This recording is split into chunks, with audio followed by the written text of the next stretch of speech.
Waalaikumsalam warahmatullahi wabarakatuh. Salam. Salam. Om Swastiastu. Om Swastiastu. Namo Buddhaya. Namo Buddhaya. Salam kebajikan. Salam kebajikan. Salam sejahtera untuk kita semua.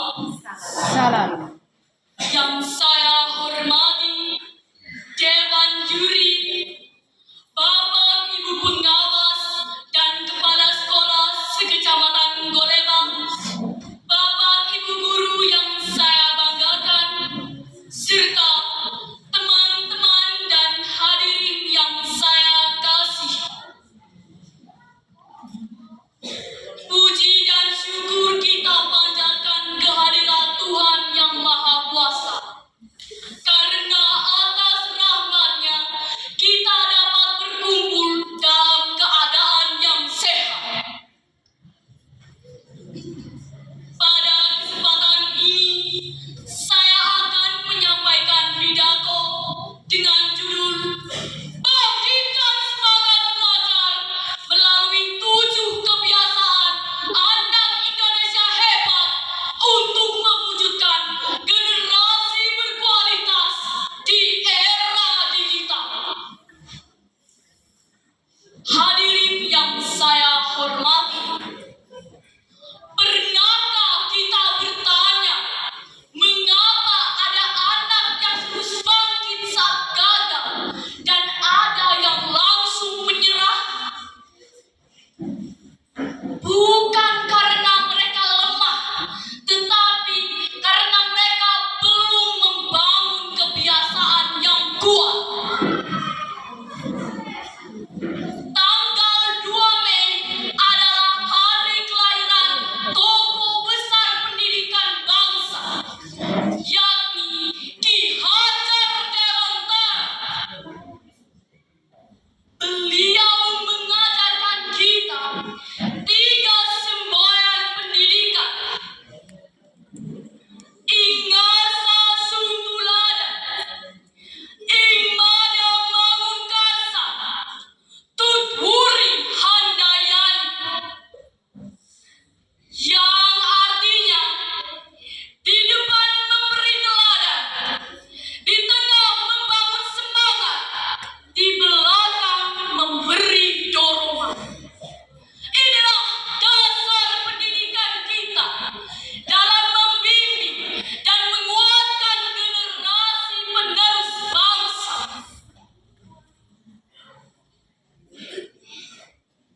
Hadirin yang saya banggakan, kita hidup di era digital. Segala sesuatu serba cepat, tetapi tidak semuanya membawa kebaikan. Jika kita tidak siap, kita akan tertinggal. Jika kita tidak bijak, kita bisa tersesat. Oleh karena itu, kita harus membangun diri sendiri dengan kebiasaan yang baik.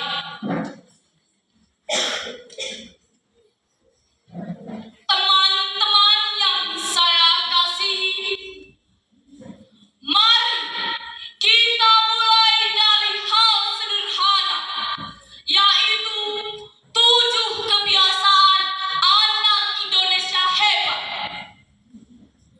Pertama, bangun pagi untuk melatih disiplin dan kesiapan menghadapi hari. Kita harus pandai membagi waktu antara belajar, bermain, dan beristirahat. Jangan sampai waktu kita hanya habis untuk bermain gadget. Kedua, beribadah, yaitu mendekatkan diri kepada Tuhan dan membentuk karakter baik, yakni menghormati orang tua dan guru.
berdisiplin, sehat, cerdas, dan berkarakter. Inilah generasi Indonesia yang kita harapkan. Teman-temanku, jangan malas belajar, jangan takut gagal, dan jangan pernah menyerah. Mulailah dari hal kecil, seperti bangun pagi, belajar, dan terus berusaha. Karena masa depan kita ditentukan oleh apa yang kita lakukan hari ini. Hadirin yang saya hormati, pendidikan bukan hanya tugas guru. Orang tua harus mendukung, guru harus membimbing, dan kita sebagai siswa harus berusaha. Selain itu, lingkungan yang kondusif sangat berpengaruh terhadap keberhasilan anak. Karena pendidikan adalah tanggung jawab kita bersama. Hadirin yang berbahagia, mari kita jadikan Hari Pendidikan Nasional sebagai momentum untuk berubah. Dari malas menjadi rajin, dari biasa menjadi luar biasa. Dengan semangat belajar dan 7 kebiasaan anak Indonesia hebat, kita akan menjadi generasi yang siap membawa Indonesia menuju masa depan yang gemilang. Demikian pidato saya, semoga bermanfaat. Sekian dan terima kasih.